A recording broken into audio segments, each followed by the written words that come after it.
若不是见到墨渊上神的真容，连我都不敢相信，竟有人与我如此相像。芊芊，你可是将我看作了墨渊上神，才容我留在青丘。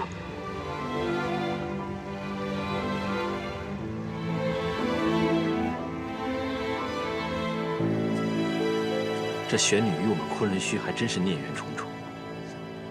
我最后悔的就是7万年前一念之差，中了她的苦肉计，把她带回昆仑虚，却让她偷走了阵法图，害死了师父和那么多天族将士。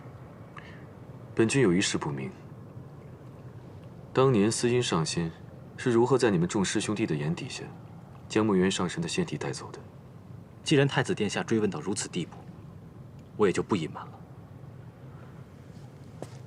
说来也惭愧，7万年前，师父以元神生祭东皇钟，是17师弟将我们10几个师兄弟灌醉，然后带着师父的仙体离开了昆仑虚。就这样。当时我们沉浸在痛苦之中，并没有想到17会如此做。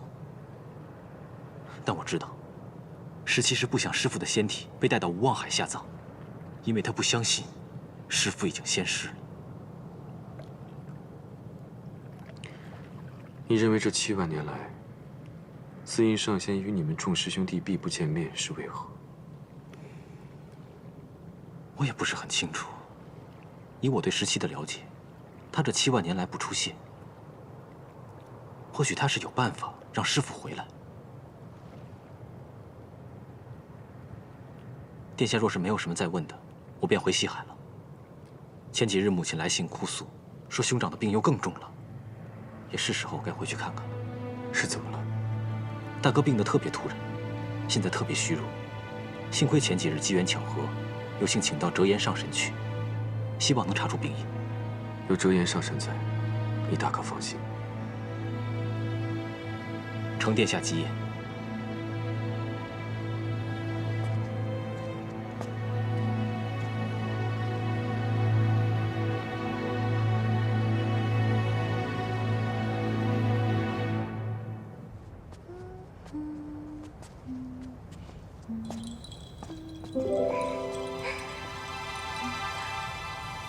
太子殿下，你将屋子收拾收拾，明日会有人来住。住在一览芳华吗？阿离见到他，一定会十分欢喜，也不会让他住在别处。是那位上神？阿离睡前还念叨着那位上神的名字，还说喜欢在青丘和娘亲吃饭，喜欢在蘑菇集买好吃的好玩的，觉得呀比天宫更快乐。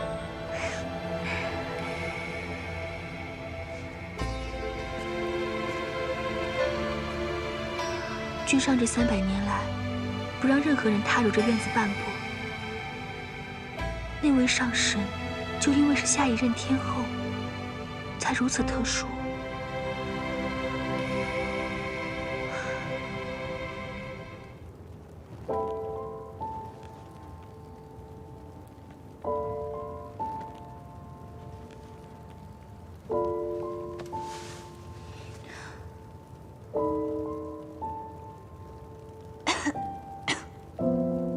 师父的仙体也不知道如何了，我还是去看看吧。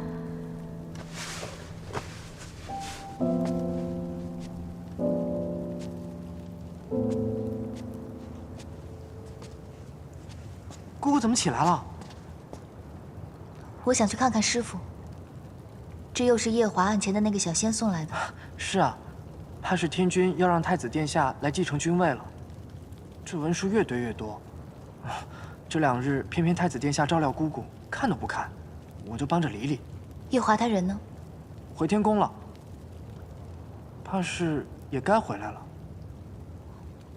你去忙吧，我慢慢走去炎华洞。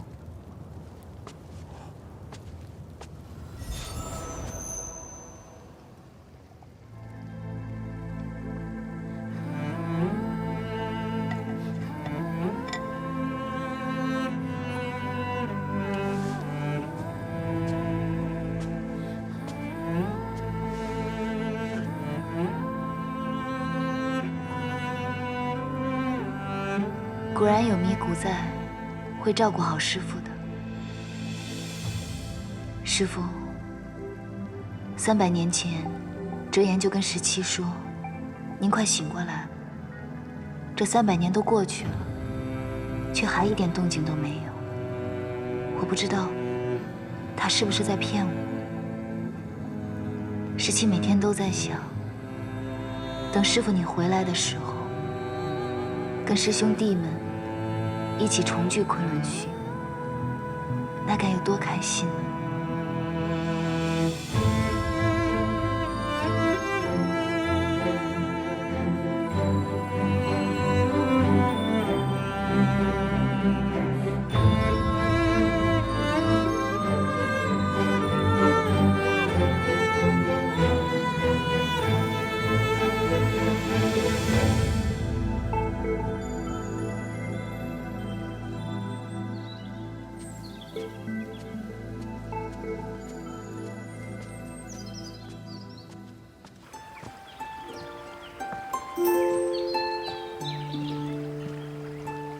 怎么看都觉得还是我青丘的景色最好，只可惜夜华自从来了狐狸洞，每日给我们做饭，都没带他四处走走。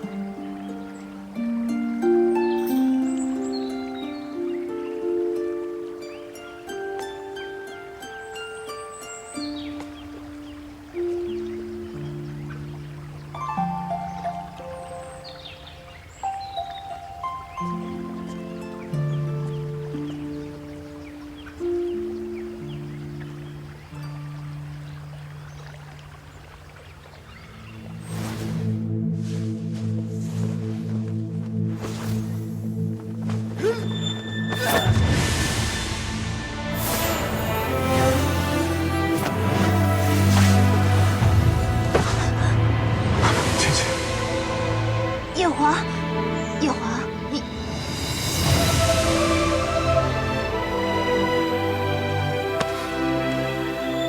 夜华，你干什么？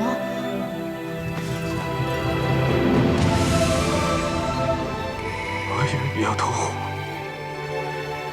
我不过是因为天气太热了，所以……姐姐，我再也不能让你……你不是在房中批公文吗？怎么突然来这儿了？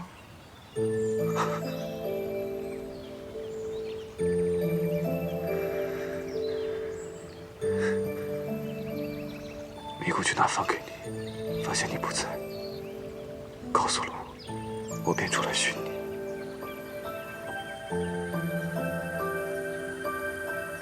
我们回去吧。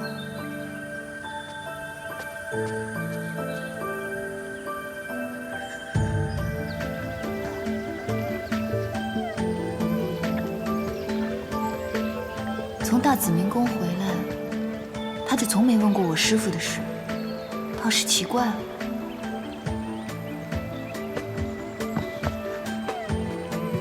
小五，你是不是喝酒了？脸怎么这么红啊？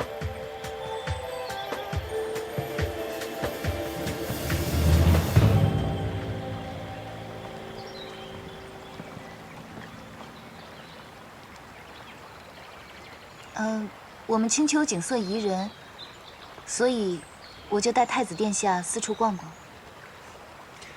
斜阳微风，满池荷花飘香，正适宜幽会。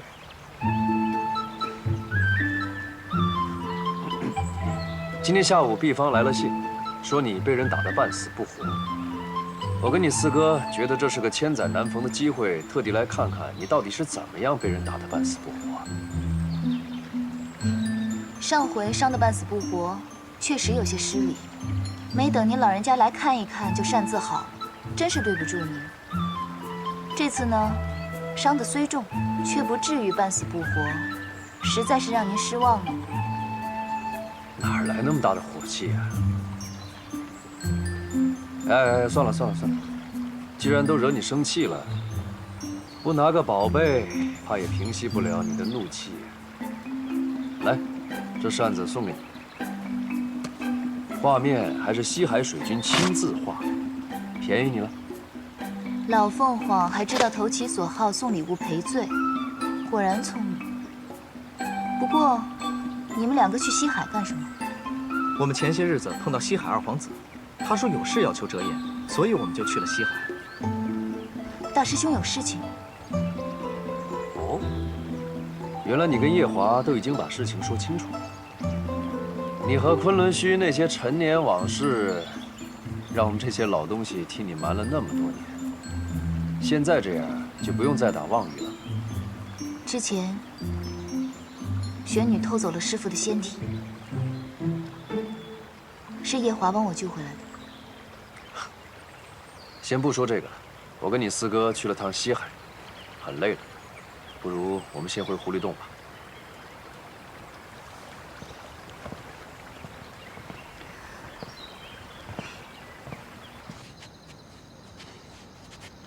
想不到你也能在言语间被斗得生气。折颜上神很有本事。他年纪大我许多，同他生气也没什么。若是小辈的神仙们在言谈上得罪我，我也不会同他们计较的。我倒是希望你能时时与我计较。我同你有什么好计较的？姑姑，太子殿下，异族的离境义军递了名帖，想见姑姑，已在谷口等了半日了。他还想做什么？来得早不如来得巧，啊，今天运气真不错，刚好赶上一场热闹。将他给我撵出洞外。啊，姑姑，他就在谷口等着，尚未进洞。随他去吧。什么恩怨都要解决的，你这样拖着只会徒加烦恼。择日不如撞日，不如我们今夜就和他了结了吧。我跟他有什么好了结的？早就了结完了。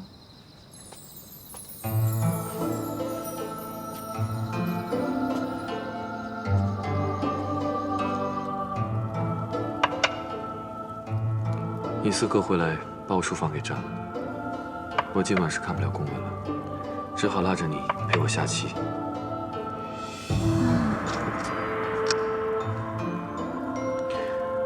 我让米谷给你收拾收拾衣裳，明日就陪我回天宫吧。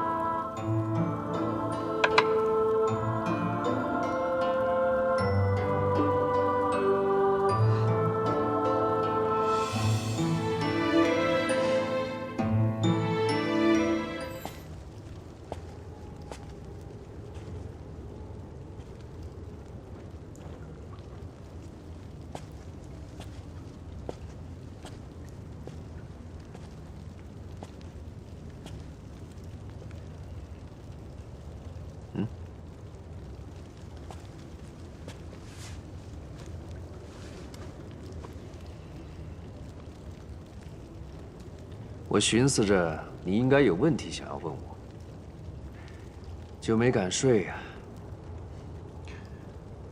上神果然料事如神。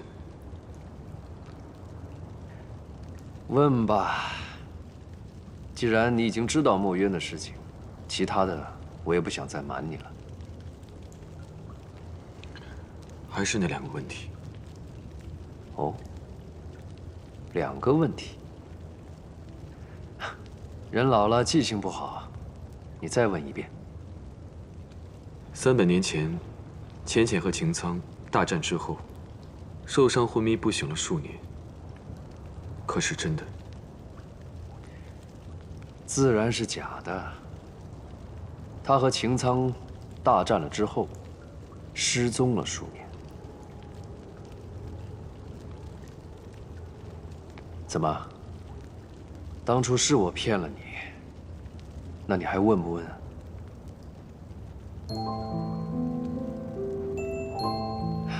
第二个问题呢？他可曾忘记过什么？是忘记了，忘记了什么？这个我不太清楚。我只记得，他失踪了数年后，忽然有一日遍体鳞伤地落在桃林里，很是伤情。就是在你跳诛仙台被我救起的那一日。所以你就给他喂了忘情药？不，不是我喂的，是当时他向我要的忘情药。我看他那个样子，也是觉得还是忘了什么好吧，就给他喝了。他没有跟你说过他忘了什么？这个他还真没有说。不过我后来大概猜想过，我在天宫见到的那个素素，就是他，对不对？不错，他就是素素。你是如何认得他的？我们在东海冲锋时，他有很多动作让我感到非常熟悉。后来看到他手腕上的伤痕，我才确定，真的是他。那是红莲业火留下的痕迹，去不掉的。原来是如此，露出了破绽。上神，是真不知道，还是为了我而不说？他想忘了我，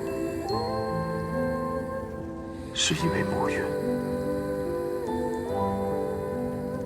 墨渊，与墨渊上神比，我与他那数年的情结，或许只是他飞升的一个劫难，并没有什么基础的意义，反倒是牵绊。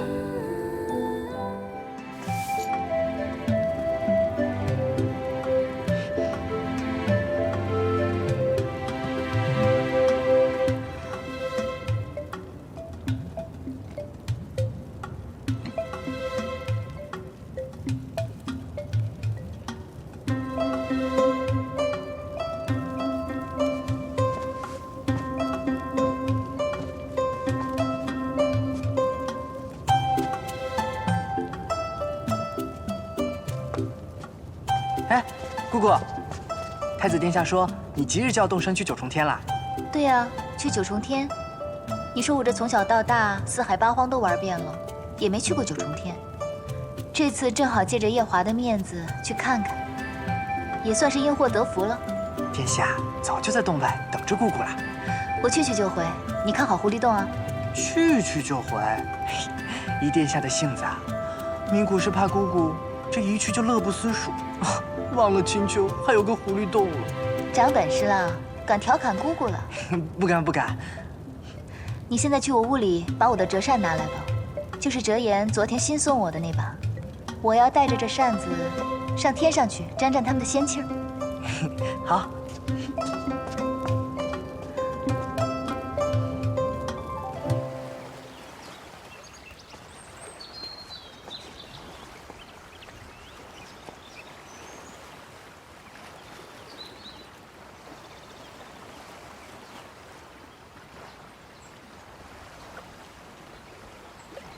折颜上神说的不错，该了结的，还需及时了结才是。只你一方认为结束了，并不算真的结束。你看来倒是很有经验啊。我在前面等你。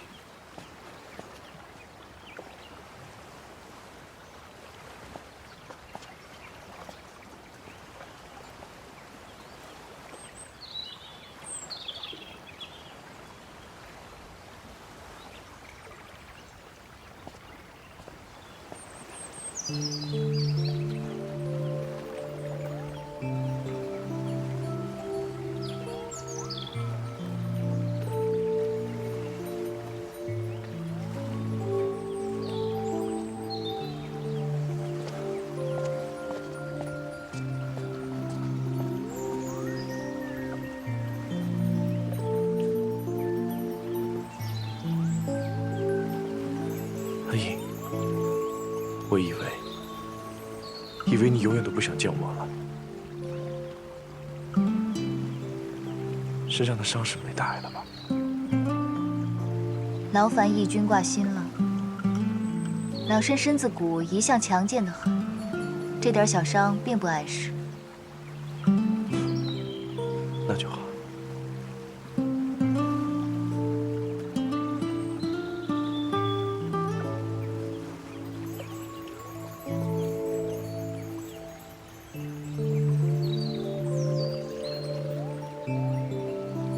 义军，这是什么意思？都怪我一念之差，铸成大错。如今你将这玉魂拿去，置于墨渊上神口中，你就不用再用心头血了。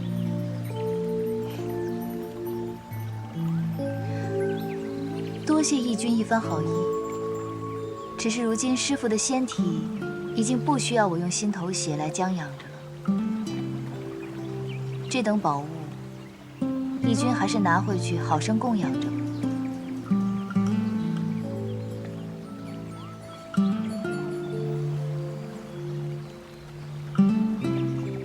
阿英，我们真的回不去了吗？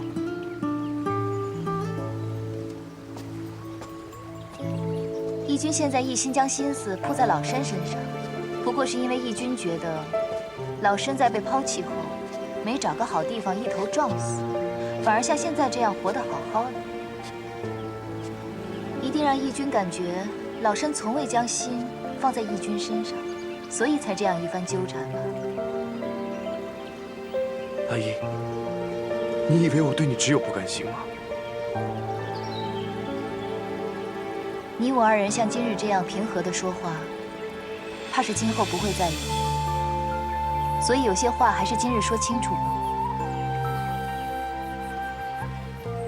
7万年前，我确实因为你而出尝情滋味。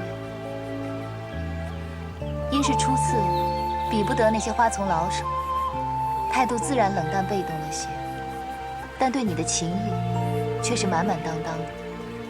你也是知道的，当时我们两族之间是有些嫌隙，以至于那个时候，我每天都在想着如何说服爹娘，让我能嫁给你。当时我想到一条好的理由，就喜滋滋地将它写在绢帛上，生怕自己忘了。现在想起来，还真是可笑。你呢？在我对你情意最浓之时，给了我当头一棒。你只知道我放手放得潇洒，却不知道这潇洒背后，我有多少辛酸苦楚。当年，师父仙逝，我强撑着一颗卑微的心，到大紫明宫找你借玉魂。你永远都不会明白，我鼓足了多大的勇气，也永远都不会明白，你让我有多失望。不是那样的，我当时并不知道你有重伤在身。你如果告诉我，你用心头血来保护墨渊的身体，我一定不会不给你。当时没有给你玉魂，是因为我知道你在保护墨渊。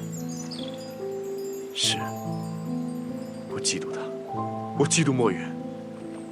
可是阿英，我其实从未对你忘记。你能原谅我吗？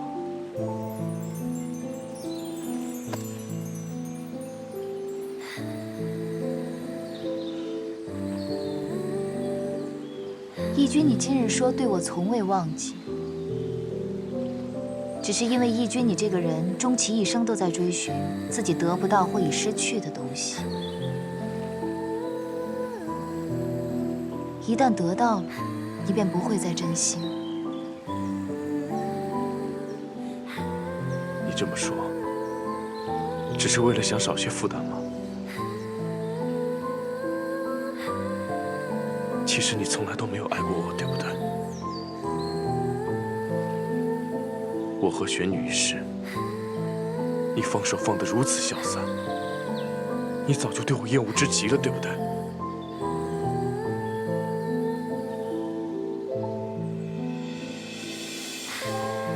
可是人人都有犯错的时候，你是我一生的挚爱，为什么你就不能原谅我呢？你当年做了那样的事，你还希望我跟玄女同室一夫吗？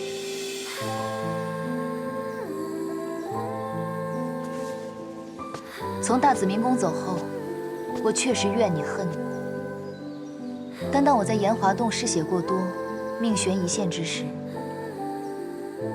我发现脑中浮现的竟不是你的脸，我才知道，我这段情伤算是到头了。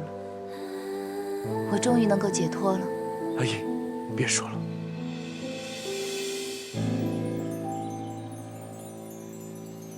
离静，你确实是我白浅这14万年唯一倾心爱过的男子。只是沧海桑田，我们回不去了。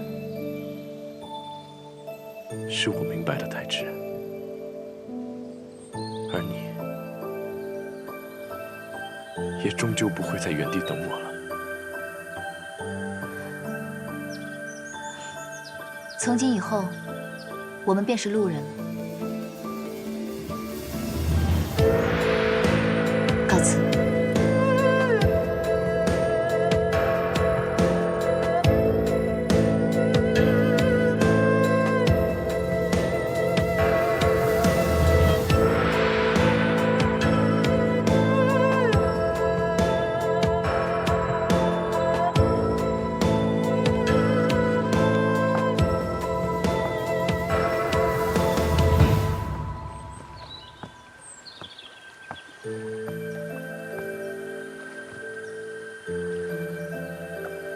明明是那么甜蜜的话，由你说出来，怎么就那么令人心伤呢？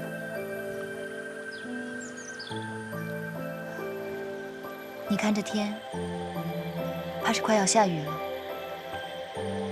快走吧。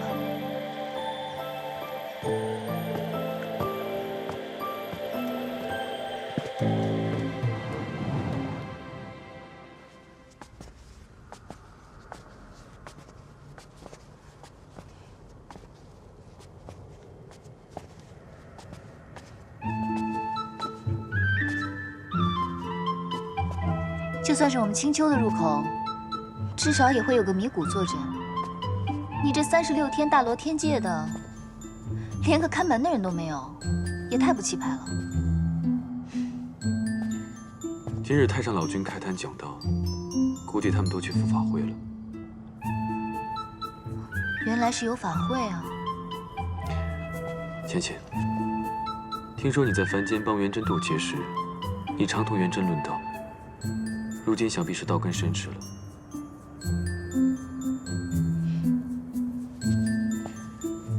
太上老君这数万年来，讲遍天上无敌手，在高处不胜寒这个境界，已经站得十分孤单。此番你上天，正好可以与他辩上一辩。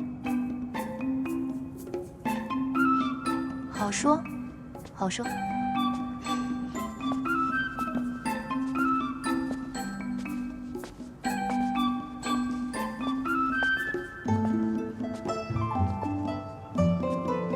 听说你3万岁上开府建衙时，天君赐了洗无功的名字。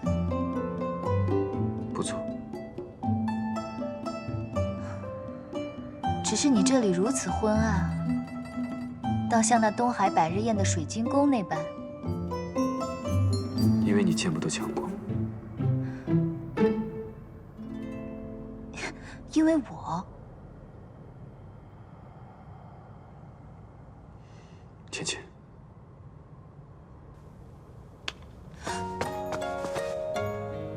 我带你进去。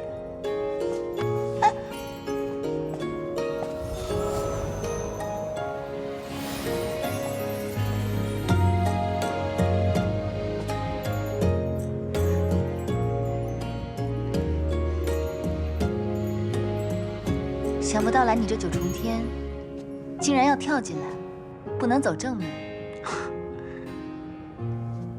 若走正门，定会将大大小小一院子全惊动了，呼呼喝喝的甚讨人厌，哪有跳墙来的方便？是这么个道理。啊，对了，今天我们来得早，还没到那个嘉云小仙来送文书的时辰。你该不会是没有告诉他，不要将文书送到青丘，让他白跑一趟吧？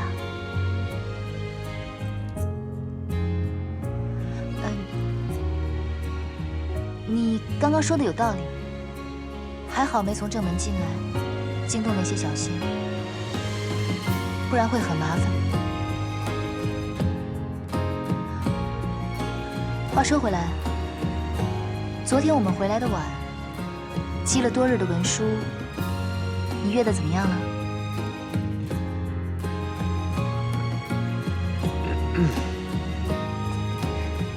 总瞧着这太子比东华那等板正的神仙还要严肃沉稳，今日却能流露出这么一番少年人才有的神色来，着实不易。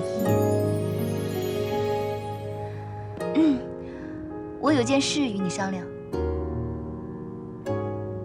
浅浅忽然如此认真，不知是为何事？不是什么正经的事。我将在这九重天上休养2、3日。既然来的时候是悄悄来的，没有打出上神的名号，也不能让你大张旗鼓的为我辟出一处寝殿来，不如就在团子的庆云殿凑合2日罢了。你想住阿离的庆云殿？不方便吗？我早已为你辟出了一处寝殿。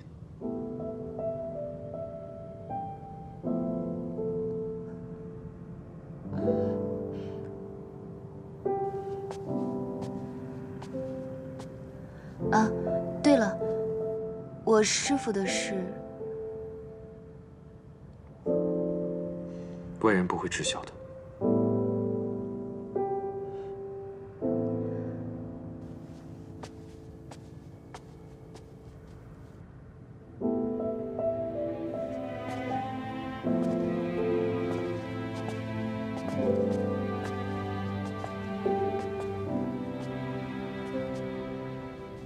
你这院子里也有桃花，是蟠桃园搬过来的吗？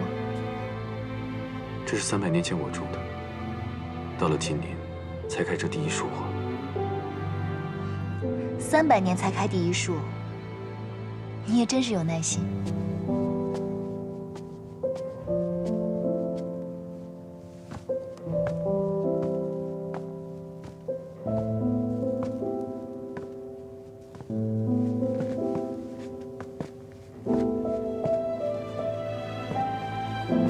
一览芳华，真是个好名字，跟你这洗蜈蚣倒是很配。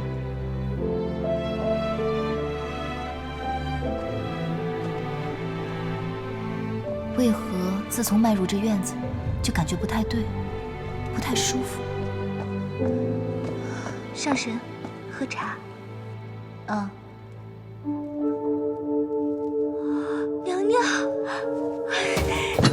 娘娘，果然是你！奶奶等了你300年，你终于回来了。太子殿下，这结魄灯果然是圣物，做的娘娘一丝都没差的。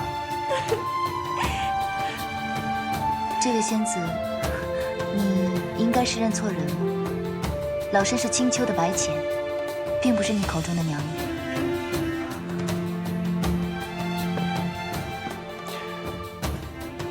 奶奶，这位是青丘的白浅上神，他会在院中暂住几日，便由你来服侍了。起来吧。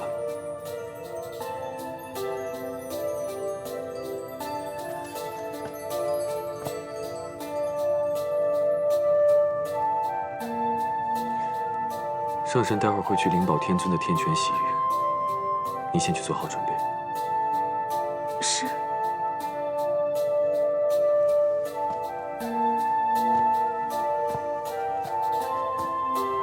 你先去休息一下，我去把阿离抱过来。好。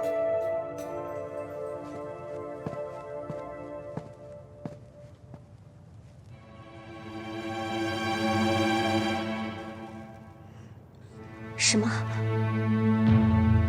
白浅上神来了九重天？是啊，娘娘，刚才进了南天门，如今已经入了一览芳华了。你说什么？一览芳华？那个地方，君上不是从不让人靠近的吗？是啊，娘娘。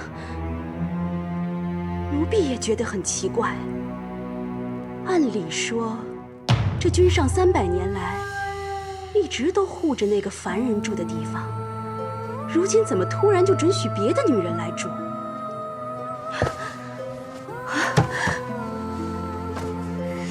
心诺，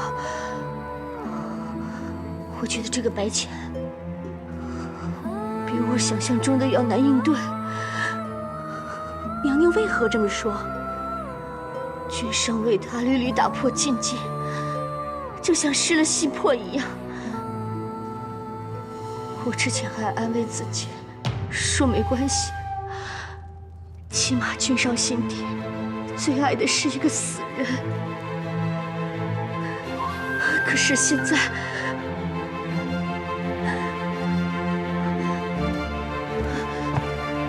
心奴，你会帮我的，对不对？无论何时，你都会帮我赢回夜华的心，对不对？娘娘放心，奴婢一辈子都是娘娘的左右手，一定会帮娘娘。娘娘，你先不要怕，他才刚来9重天，还不熟悉这儿。毕竟我们已经住在天宫里几万年了。对，我不能慌。我是这西梧宫明媒正娶的侧妃，我不该慌，我该静观其变，再看看怎么击退他。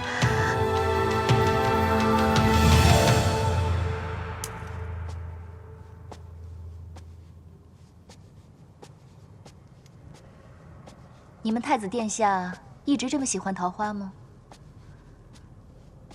我家娘娘很喜欢桃花。她走后，太子殿下就栽了满院子桃树。你说的是阿离的娘亲？上神也听人说起过。我初次见到阿离的时候，他就已经告诉我了。我家娘娘她生下小殿下后就离开了。小殿下从小就是奴婢带大的。娘亲，你来啦！奶奶，你怎么了？没事，奴婢说话，请上神恕罪。如今团子的亲娘已香消玉损，再享不了灵儿绕膝之乐，却让我这个做后娘的白白捡了个便宜，必是看得这小仙娥心中不忍了。好一个忠肝义胆的小仙娥！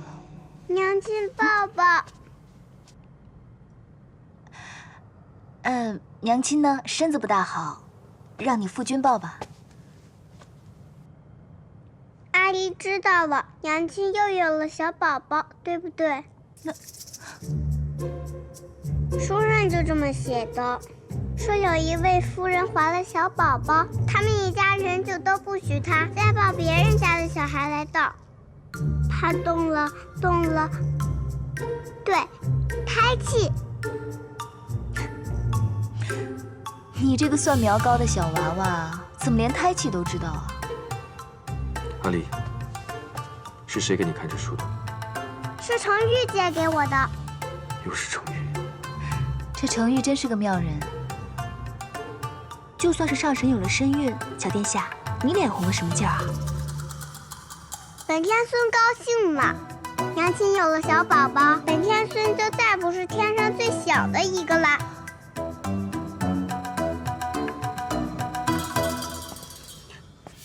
倩倩，不如大婚后立刻生一个。这小宝宝如果由你来生的话，我倒是很乐意出那一份力。既然阿离也来了，不如我们一起去上清境吧。走。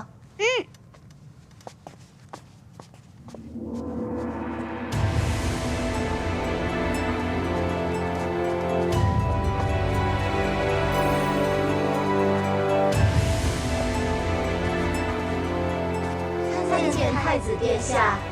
夜华，若是用你正妃的名义来这泡，能有几个仙娥引路？10个，怎么了？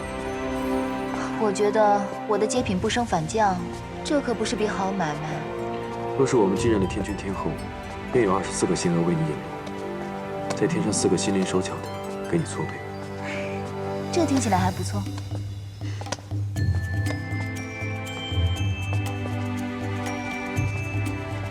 参见太子殿下。此处竟有酒喝。这些酒是国酒，如果阿离要喝，你可以喂他喝一点，但万不能让他喝多了。时令的蔬果们也都可以给他吃一点，但每样只能吃半个。你这既当爹又当娘的，真是不容易。这么多年，习惯了。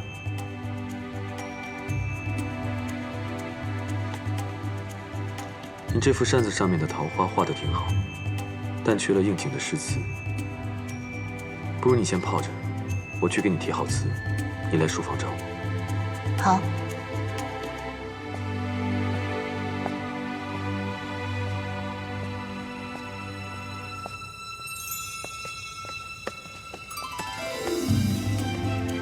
娘亲，夫君怎么走了？不同我们一起泡吗？天将降大任于你父君，你父君去接大任了。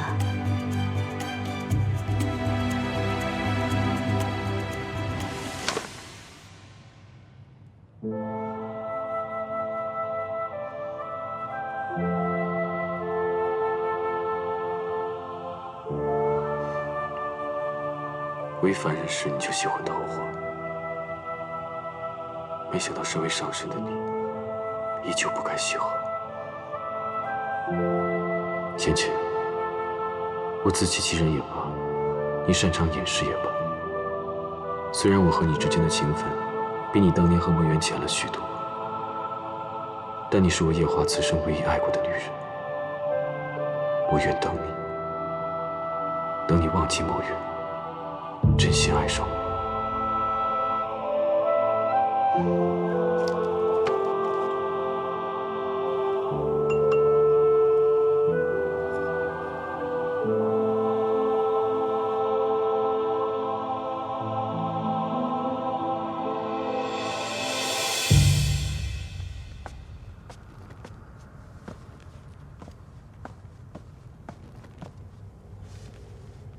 姐姐找我，今日君上终于回了紫宸殿。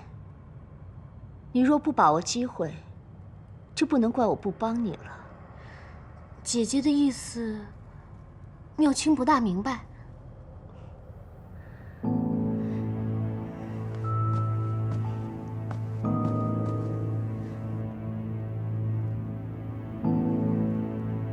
这是一盅给君上的补汤。君上难得回一次洗蜈宫，你心思要活络些，今夜多在案前侍奉。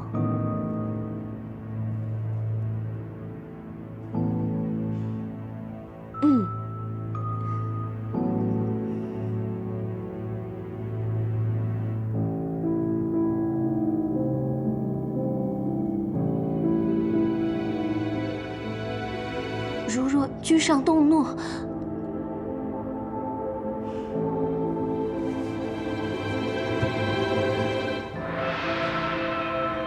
你不了解这个男人，他若真与你有了肌肤相亲，就一定会负责。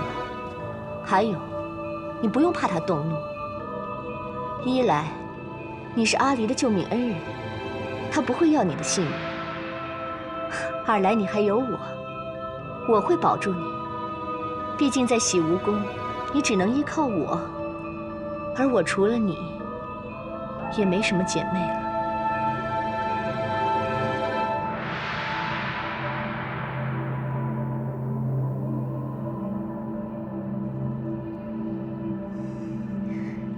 谢谢姐姐。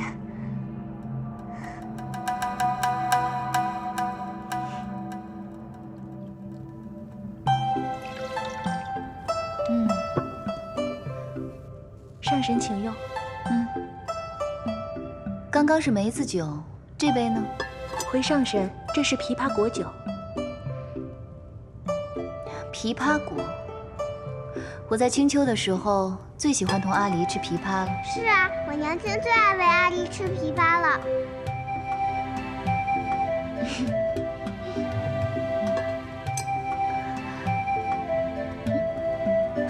醉了啊？身上这么滚烫，看来不是装的，这也太不胜酒力了吧？小殿下头一回喝这么多酒，醉成这样，奴婢还是把他送去药王府看看吧。不必了，我喝酒也喝了10几万年了，也算半个行家。阿离刚才喝的这个酒啊，是鲜果发酵酿成的，喝再多也不会醉人的。可，奴婢还是怕会有什么闪失。他是男孩子，不必这么娇生惯养。你听我的，将他抱回去睡一会儿，过3个时辰，他指定就醒过来了。是。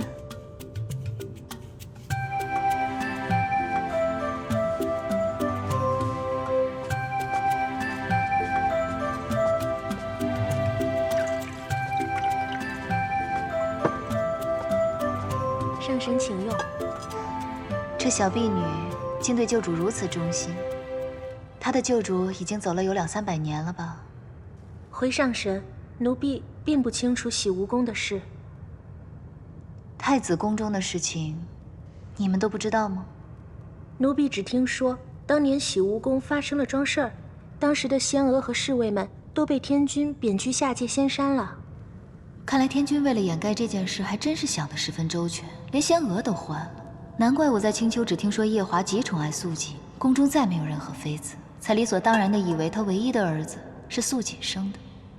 老身此番初次来到天宫，并不熟悉这里的路，还请这位仙娥带路，去太子殿下的书房。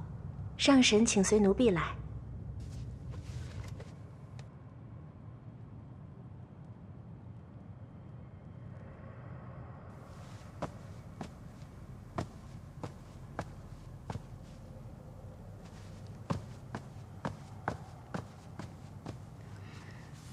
君上，什么事？奴婢等君上很久，好不容易等到君上回来，不知君上能否听奴婢说几句话？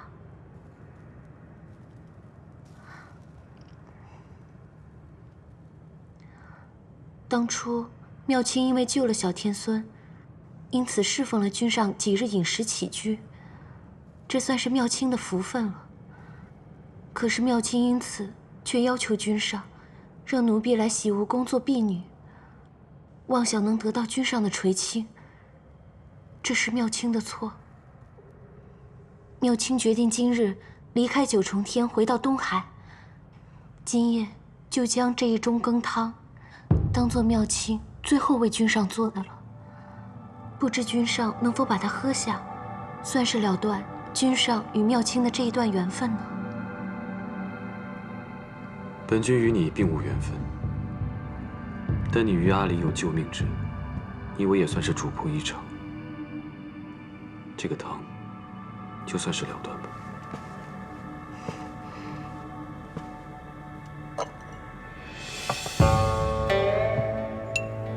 不必了。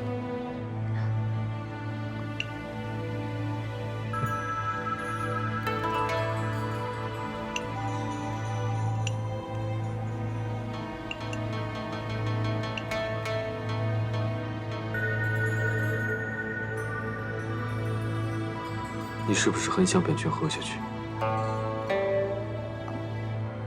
这汤是妙清亲手做的，自然希望君上能够喝下去。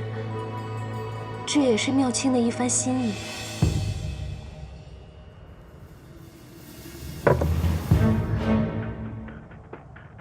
君上为何？本君想先问你几个问题。不知知君上要问什么问题？前些日子，你回了趟东海。妙卿因为很想念兄长，所以回去探望。你可知道，你去探望兄长那日，东华帝君正在凡间渡劫。不知道。那日东华帝君在凡间被人推了下去，同时白浅上神也被人推了下去。他当时周身法力被本君所封，险些淹死。是吗？好险。是好险。你可知道白浅上神在这四海八荒是什么样的身份地位吗？青丘、天族都不会放过推他的那个人。妙卿，啊，你真不害怕你们东海你的兄长会因此获罪吗？你真不怕你会因为谋害上神被永坠畜生道吗？妙卿一时糊涂，求君上恕罪。若不是你对阿离有救命之恩，你真以为你能活到今日吗？是妙卿糊涂，求君上恕罪，君上恕罪啊！再来，你告诉我，这汤里面放的什么？这汤里是能让君上喝下之后与妙卿欢好。这么厉害，谁给你的？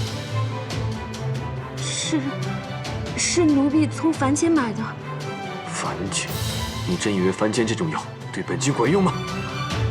妙卿只是……君上，臣妾听宫娥们在议论，说君上在责罚妙卿妹妹，也不知妹妹究竟犯了什么错，但想必一定是并无恶心，可能是太过思慕君上所致。还望君上能看在妹妹曾救过阿离的事情上，饶过她这一次吧。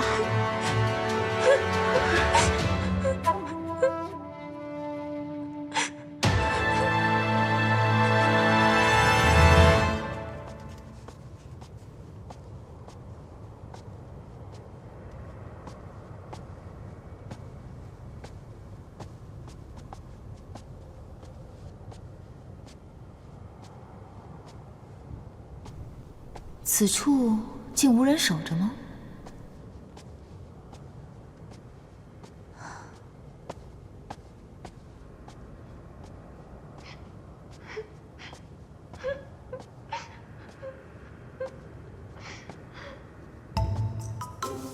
该不会当头鸿运又让我撞上别人闺阁斗趣吧？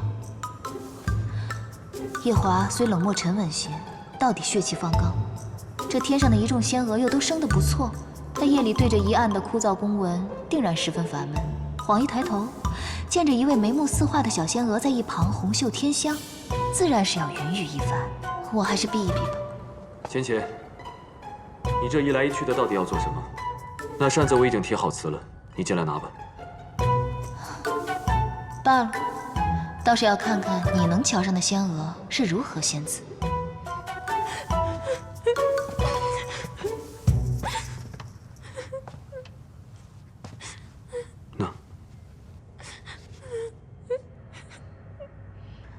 这是唱的哪一出啊？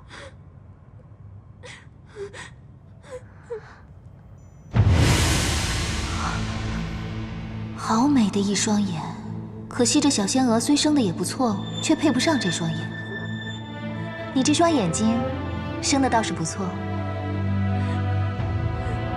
苏瑟。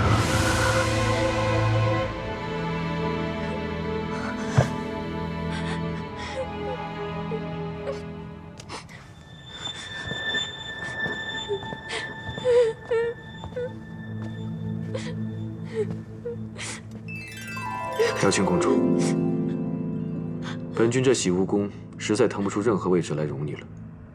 明日一早，你便回东海。只要你不再做什么出格的事，本君对过去既往不咎，也算是还上阿离的救命恩情。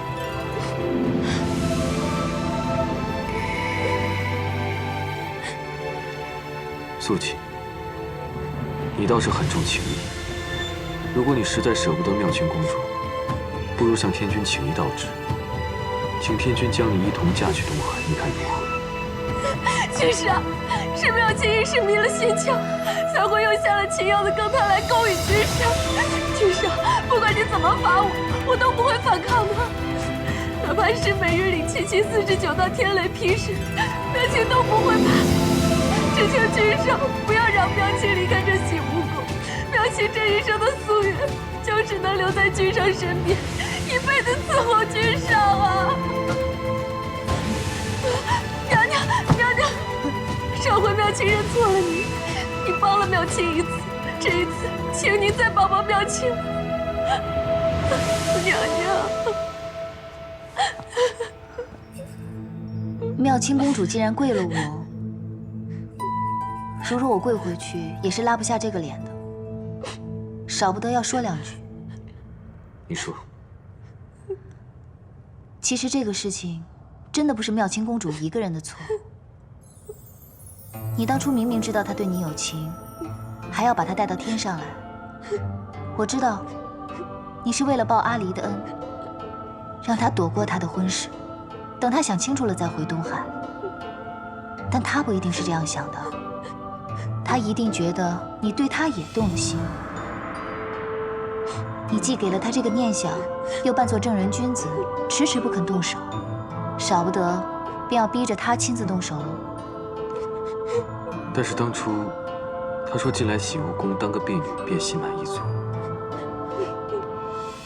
恋爱中女子说的话，你也信的？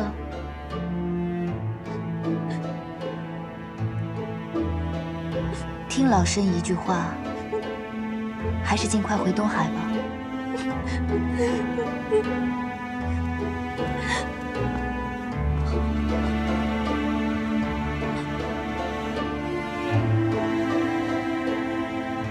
她是本君的妻，也是这洗巫宫唯一的娘娘。她既然如此说，妙清公主还是回东海吧。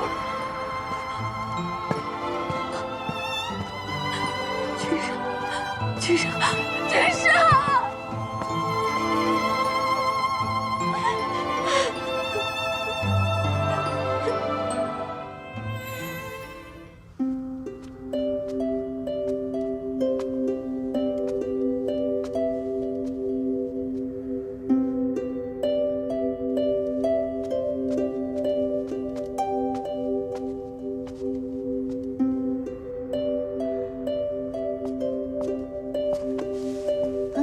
洗巫宫这么大，你能找得到一览芳华吗？应该还是找得到吧。我送你。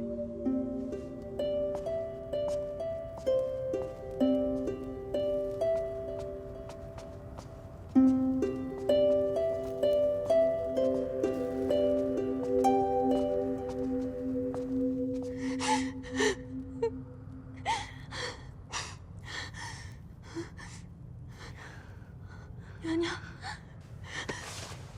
娘娘，求娘娘求求君上，都是娘娘让妙清这么做的呀！娘娘，你说，是本宫让你这么做的？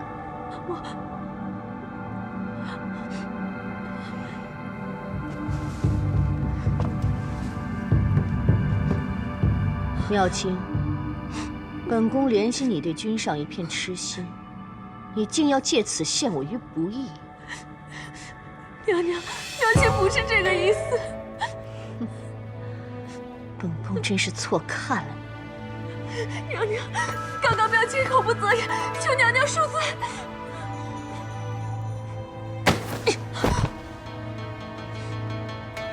既然君上已经让你离开，你也别耽搁了，现在就走吧。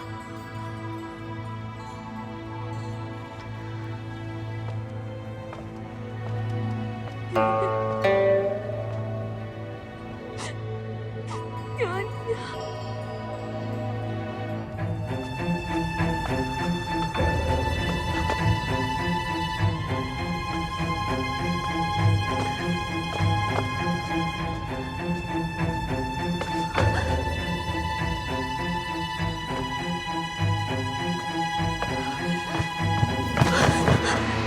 娘娘，你没事吧？娘娘，还顺利吗？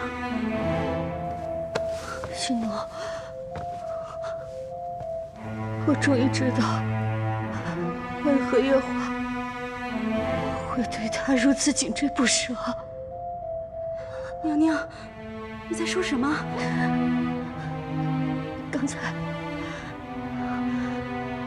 我刚才看到了青丘白浅，你可知道她长得像谁？她竟与那个凡人生得一般无二。娘娘，你在说什么啊？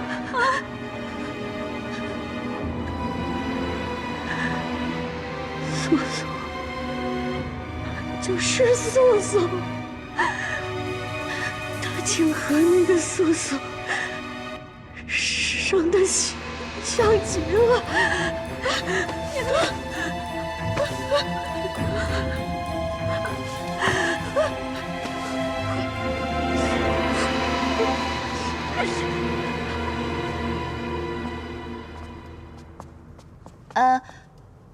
送到这里，剩下的路我就认得了。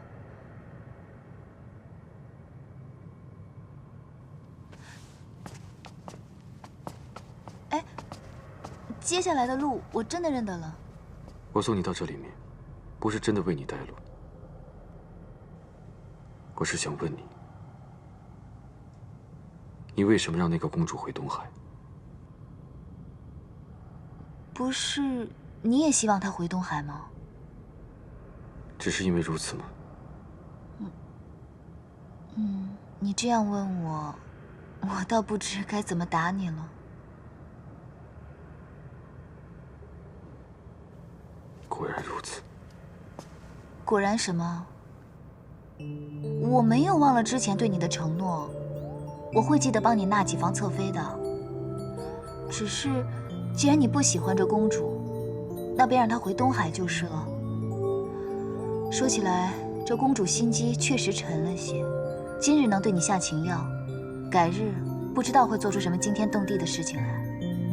这后宫还是清静点的好，你说呢？我原本就不该问你这话。方才将你叫入屋内，是为了让你促一促，却未想到你由始至终只是在看热闹。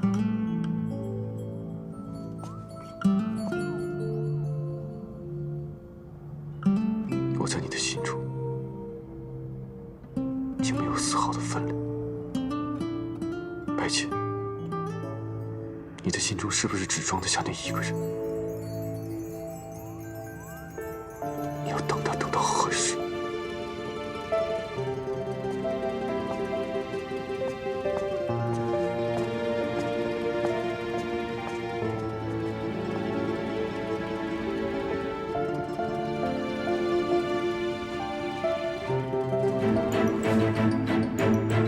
上神，上神，上神，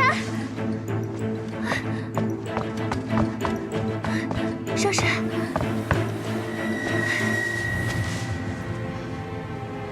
上神昨日说小殿下3更便会醒来，如今已过了3更，小殿下却仍没有醒来的征兆，反倒是小脸越来越红。奴婢急得很，也没有别的法子，才来惊动上神的。耿贤的小娃娃喝了果酒，确实睡到3更便能醒过来。看来我是高估了阿离了。照他这势头，大概要睡到明天早上了。不过你看他这小脸红扑扑的，说明酒意正发出来了，你不必担心。你该不会自打昨日抱了团子，到现在眼睛都没合一下吧？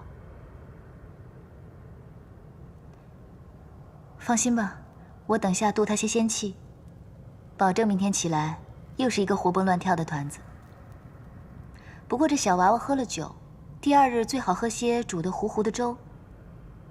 你先下去歇息吧，养足精神，明早多些粥来。但小殿下若是扰了上神的安歇，你看他现在睡成这个样子，就算是将他团成一团，滚到庆云殿，他也未必醒得过来，如何饶得了我？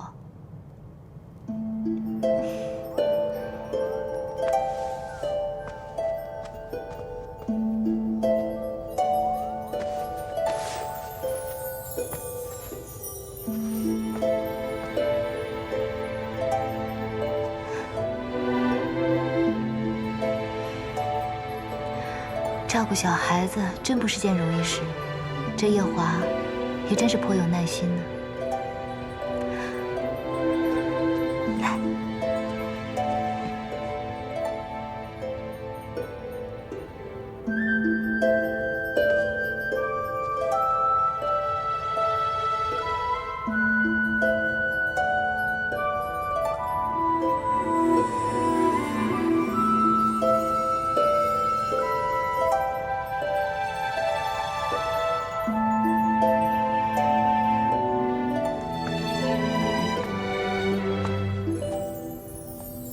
小殿下还未醒过来，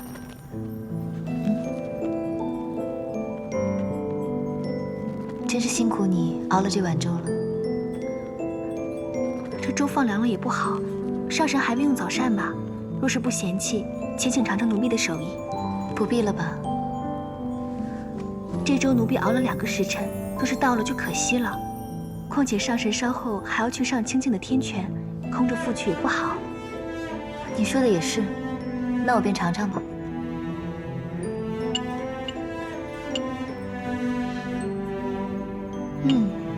果真是好手艺。